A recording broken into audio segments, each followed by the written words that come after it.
Blessed Sunday to all. Sana po ay nakapagsimba, nakapag-spend ng inyong quality time with your family this Sunday at linggo. Makasama po natin sa Sports Corner PH all the way from Arizona, US. Sabihin natin, the most bibedal the finisher, although second place overall dyan sa nagdaang World Marathon Challenge. At ikuwento din natin ng kanyang advocacy para sa makatulong sa ating mga batang negrense. So let me personally welcome to the show Miss Julie Uychiat, one for Kalipay. Mayong aga mula sa Pilipinas, mayong gabi from Arizona.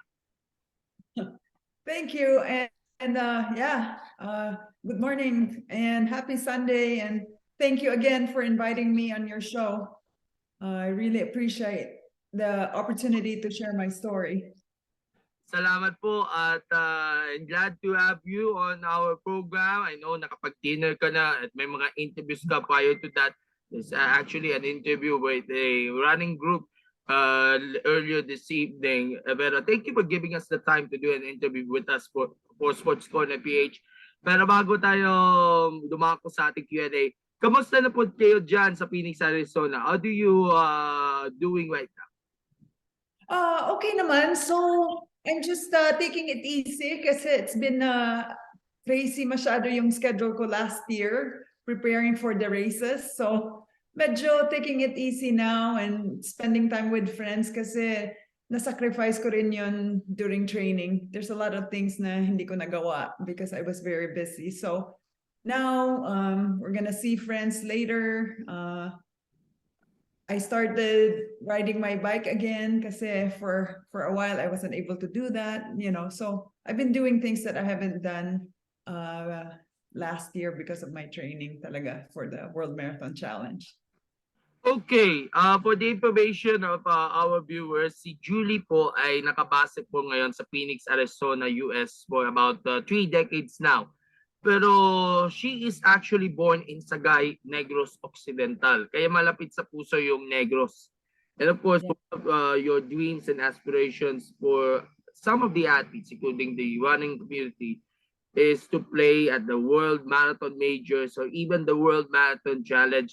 So, how did you start your career nga pala sa running? Oh, so hindi ako runner. Yes, I grew up sa Sagay and Bacolod City. That's where I went to school for college. So hindi ako runner growing up. Tapos na-discover ko lang ang running because of my sister. Kasi hindi siya athletic. So she inspired me kasi sabi ko, paano niya natapos yung half marathon? Nag-run siya ng half marathon with my very good friend sa California. So tinanong ko siya, how did you do that? Sabi ko kasi I can't even run just from my house to the next corner na without getting short of breath. Anyway, so she just advised me, slow down your pace kahit na mag-jog ka lang or fast walk. Basta don't get your heart rate to go up right away. And just keep going and sabi pa niya, you won't die. So I gave it a shot. Sabi ko, sige, try ko tomorrow. And when I did that, I was able to do siguro mga 4 kilometers to 5 kilometers. Tapos I remember feeling so happy na parang I achieved something na I didn't know was possible. So it started with that. Tapos sabi niya, okay, let's do a half marathon. So I started the half marathon. It was in March 2017 lang. So it's been 6 years since my first half marathon. And then after ng half marathon, dun ko nakita na parang kaya ko pala. And then people at work found out na natapos namin yung half marathon ng sister ko. And then that's when yung coworker ko nagsabi sa akin na we should sign up to do a marathon. So that's how it started. I was already, my first marathon, 44 years old na ako when I started training and running the marathon. Okay, so you're 44 years old when you start. I think 50 ka na yun, ha? 49, mag-50 ako in a few weeks. April 4th. April 4th. So advance happy birthday, Julie. Thank you. Okay. All right. May mga achievements ka ba na attain prior to joining the World Marathon Challenge, including 6 out of 7 World Marathon Majors just before the Tokyo Marathon this month? Yeah. So, wala naman kasi so when I did my first marathon, ito yung parang doon ko na-discover na running is a gift kasi I wasn't really serious about running at first. Talagang I just Googled a training plan. I just did it on my own. Then I hired a coach who tinulungan niya ako. Sabi niya, okay, just do this. And he took me to the gym. At first, hindi ko naintindihan, how come I'm having him train me to run? Bakit dinadala niya ako sa gym? Hindi ko alam na you have to strengthen pala, ganon. And then when I was getting stronger, that's when I realized na, my God, I should take this seriously siguro. Then I was reading more about the marathons. Na-realize ko na yung race pala namin na sinign-upan ko was a Boston qualifier. So right away, naging ambitious din ako. Sabi ko, kaya ko kaya yung mag-Boston qualify. So anyway, I talked to my coach at that time. Tapos sabi niya, okay, let's change your training plan. Tapos that's when I fell in love with running. Kasi I felt good about myself. I fell in love with waking up early, working out, having that discipline. Tapos nakikita mo yung progress mo. And then when I first raced my first marathon, naka-Boston qualify ako right away. And I beat my time by over 15 minutes. So when I did that, doon ko na-realize na, wow, I think I discovered this gift of running later in life na. So what can I do with this gift? I want to make the most of it. Diba? Because I feel like I have that responsibility. Binigyan ako ng Diyos ng itong gift. What can I do to help others in the process? So at first, yun ang target ko is to finish the world major marathons. And then, of course, as you talk to more people about running, and then I discovered the World Marathon Challenge. So yun ang pinaka-challenge ko talaga na I thought it's gonna be the biggest challenge and the biggest race in my life, and I want to do it before I turn 50. So that's how it started. And then parang nag-progress yung running ko, and I met a really good coach, Filipino din, Guinness World Record holder siya, si Coach Shangri-La Rendon. And so together, we worked so hard together, and I've been able to achieve my dreams and able to perform better than I expected, to be honest with you. Okay, sabihin natin yung pagtakbo, lalo na sa mga marathons. Gaya ng ating idol sa SEA Games, si Mary Joy Tabal, our mama athlete, serves as an higher purpose to help our kababayan and of course to live an healthier, stronger lifestyle. Ano yung mga nagamit mo mga fundamentals or beliefs or aspirations on your continuing path towards running with a cause? What the fundamentals with my running? Yes. So, sa akin naman kasi, kailangan may inspiration ka rin, di ba? So, especially sa World Marathon Challenge, kasi hindi lang one marathon yan eh. Like 7 marathons in a row, back to back.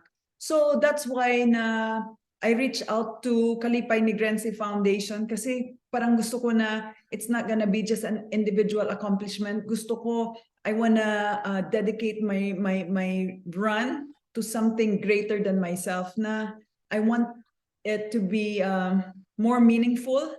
Kaya that's why I reach out to Kalipay. Sabi ko, I'm gonna do this race and I wanna use this platform to raise funds for you para makatulong din ako sa mga bata sa Kalipay. So I did that.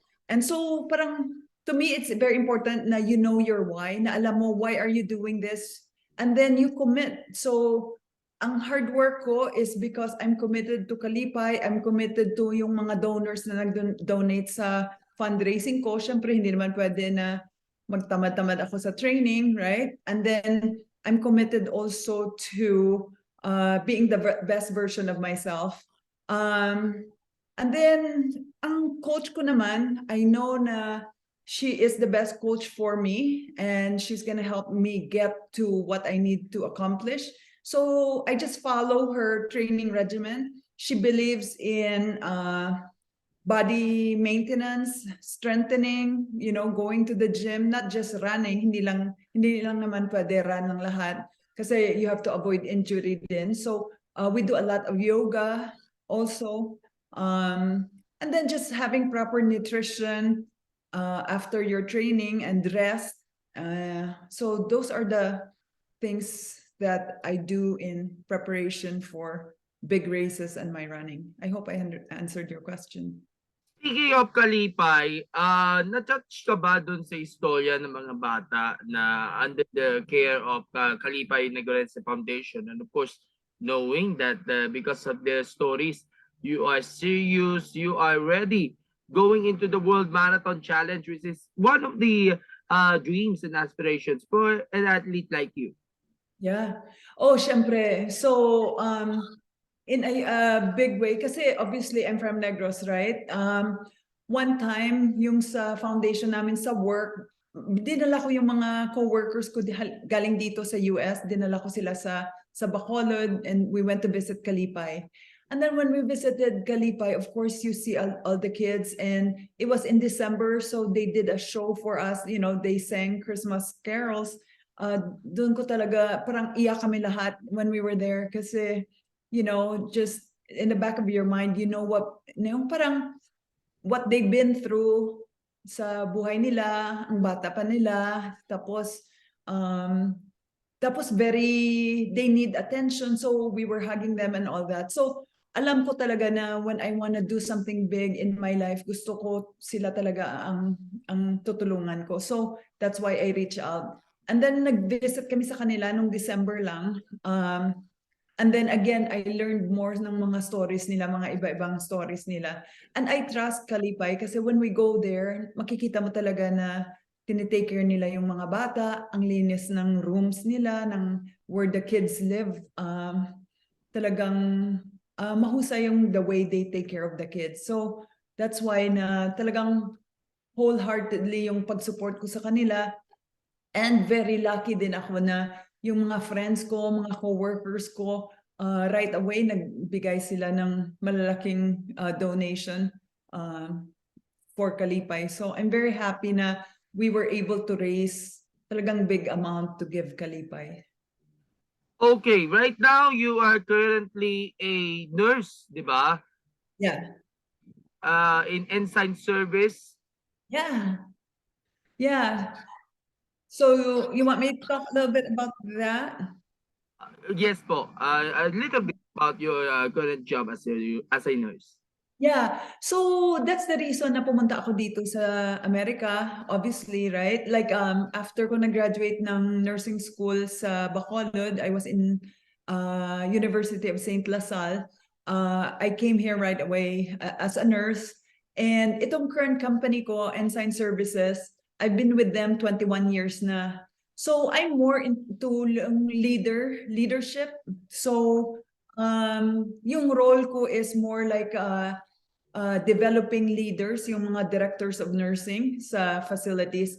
So for a long time, for a while, just before COVID, naging busy ako. Just before I discovered running also, naging busy ako sa trabaho ko kasi wala akong anak, I'm married.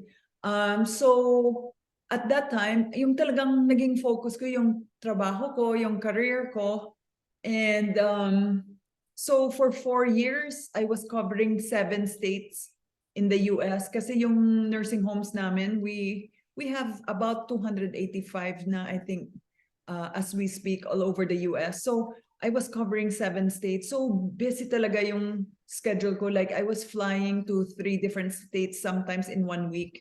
And then at that time, parang doon ako doon ko na-realize na I keep giving but I'm not taking care of myself. And then that's when I discovered running and I fell in love with the whole thing na you have to take care of yourself first para hindi ka rin ma-burnout.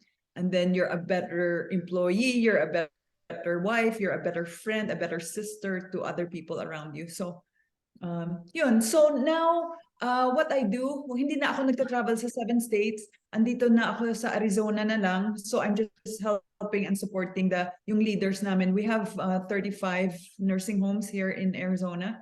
So yung role ko is to help support and mentor yung mga leaders namin.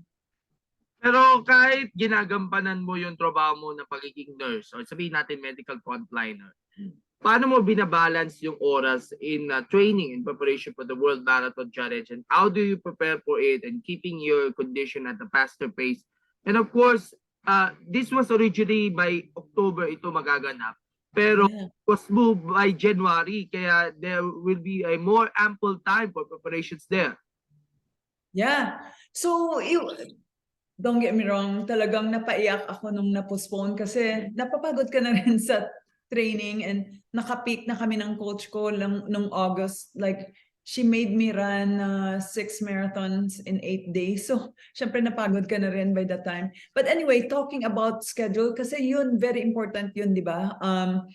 Kasi first of all, iba-iba yung situation natin. So yung iba may mga anak, so it makes it more time demanding sa time nila, 'di ba? To be at home and be their kids' activities. So ako wala. Tapos yung asawa ko naman, my husband is very supportive of me. So before I decided, I didn't decide on the World Marathon Challenge just like that. We talked about it for siguro over a year na talagang gagawin ko ba to o hindi. Tapos when, of course, I wouldn't do it kung hindi siya mag-agree. But when he agreed na ganun, so he's very understanding naman of my schedule.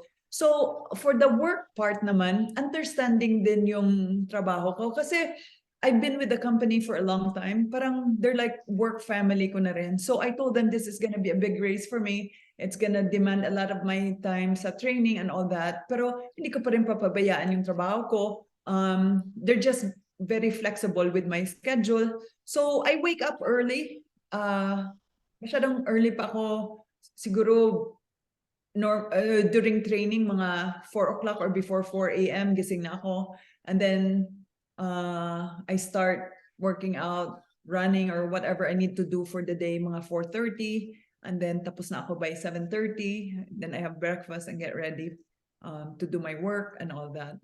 So, ganun, balance lang. And then of course, like I shared earlier sa'yo na syempre sacrifice mo rin yung iba, right? Like if you look at your schedule, you have 24 hours a day. How much time do you spend on some things na pwede mo naman i-postpone na lang after the race? You know? So, for a long time, hindi ako nanonood ng movie, walang Netflix, walang, stuff like that. I sacrificed those during training. And then, alam ko naman na pag natapos ko na-reach ko na yung goal ko, I'll have plenty of time to do those things. Okay, so at the end of the competition, you won 4 golds, 1 silver, and 1 bronze at isang 4th place finish to end up in 2nd overall place based on minutes. Yeah, can you tell us your observations nga pala dito sa inyong karera from Antarctica to North America? Talagang crucial talaga kasi it conducted 7 marathons in 7 days despite all the delays and of course the jet lag in 7 continents. How do you describe this? Oh my God, it was the most epic adventure I've been a part of. Talagang feeling ko I'm the luckiest person in the world to be able to do that. Kasi talagang parang dream ko lang talaga yan eh. And then it became reality. And then parang feeling ko like, parang I was so prepared na I was confident going into the race. Hindi ako kinabahan. Kasi parang it's so surreal. Parang I can't describe the feeling na I already know it's gonna be very hectic, very challenging, very busy that week.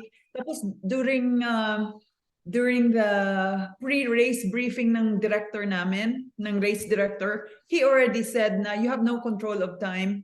I tell you when to run and I tell you when to try and sleep. And so lahat na tulog and kain sa plane. May isang hotel lang kami sa Cape Town. That was the only time. Tapos sa Antarctica naman, syempre, you're running on ice and snow. So I know yun ang pinaka-difficult. Kasi yung temperature was -6 degrees Celsius. But it's not so much just the temperature. Ang wind din was very challenging. So during the race, yung focus ko was just finish this, I wasn't like racing to try and win. I thought just finish this. So when I did that, nakatapos ako, like you said, 4th place. Happy na ako. I was contented with that. Kasi to me, at least I'm safe. Kasi may nakita ako na sa slide sa ice minsan, they hit their head on the ice. So I was happy na I was able to finish it safe. So I was okay with that finish. And then we went na to to Cape Town, and then doon naman is super init, and hindi ako nag-fuel correctly sa Cape Town. Doon ako I was doing well, second place ako the whole time, and then after siguro mga half marathon lang, I started cramping. Nag-cramps yung legs ko, and I know na hindi ko na ma-recover once it starts. So towards the end talagang nag-walk jog na ako to the finish, and then another runner took over. So that's why I finished third place. Pero happy pa rin ako kasi from fourth place naging third place ako. So okay sa akin yan, and I just made sure na I learned something from it to make sure na hindi na ako magka-cramp. Next time I have to adjust yung fueling ko, yung salt ko, yung electrolytes ko. So I tried to adjust before we flew to Australia. So dun sa Australia naman, it was very hot then. So I was conserving. So it was 13 loops. I think it was 13. So the first 3 talagang I conserved kasi init masyado. It was 95 degrees Fahrenheit. I think mga 30, 36, 38 centigrade. Basta it was hot at that time.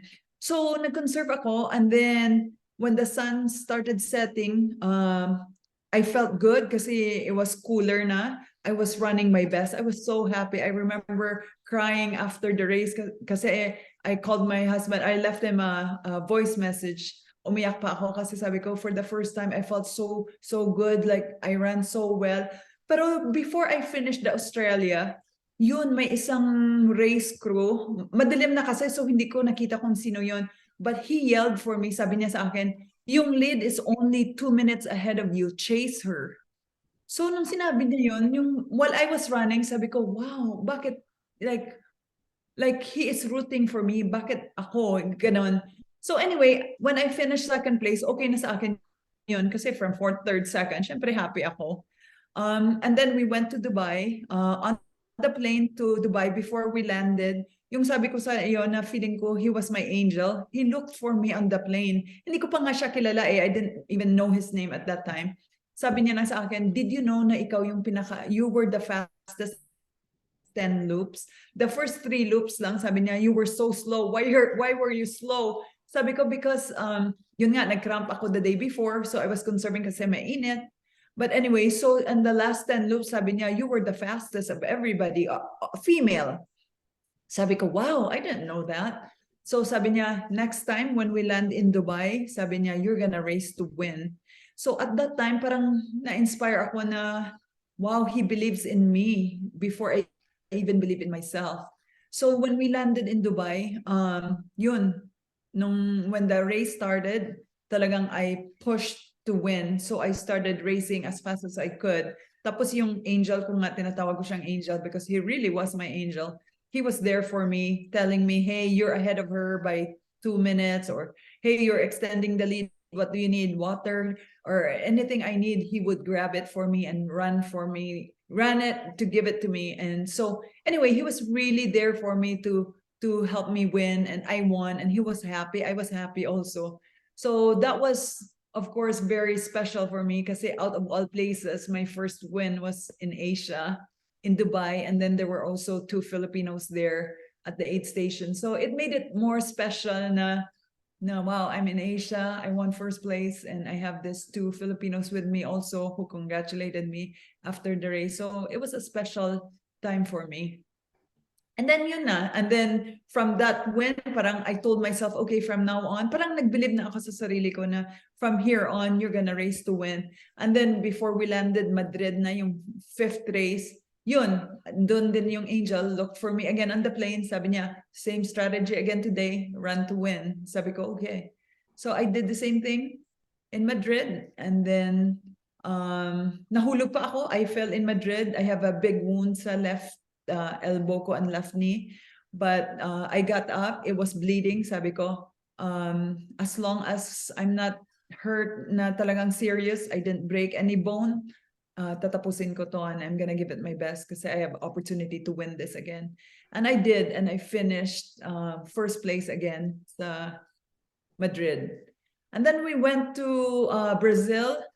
It was hot and humid, but feeling ko naka-prepare ako kasi I was in the Philippines noong December. and I was running when I was there. Nag-race pa ako sa Bacolod din. So I knew na some may be uncomfortable with the humidity, pero ako, I know this feeling, kaya ko to. So I was able to win that also. And then we ended in, obviously, Miami. Midnight na nag-start ang run sa Miami. But I have my husband there, my sister there, my brother-in-law, my friends. So I have a lot of friends, and they brought banners for me, Philippine flag and all that. So I knew that I want to win it for them, and I want to win for Kalipay.